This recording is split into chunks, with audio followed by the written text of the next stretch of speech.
is now loaded. We are ready to fire. We have set out our targets. They are there on the hill. They are the cans of soda.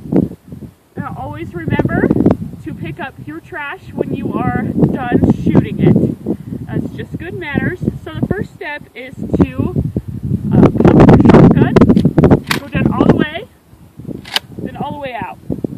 Next, you will want to release the safety. Since I'm left-handed, this is a little more difficult, but we are going to swing around with your finger and press the button.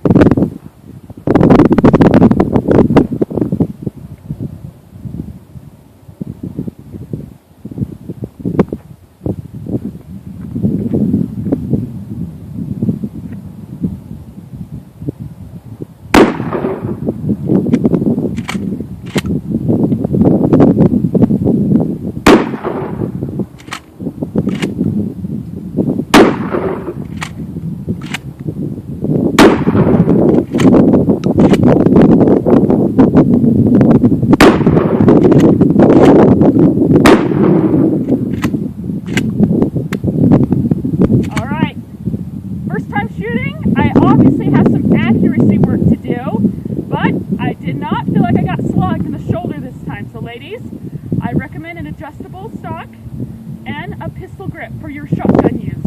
Thank you. It's already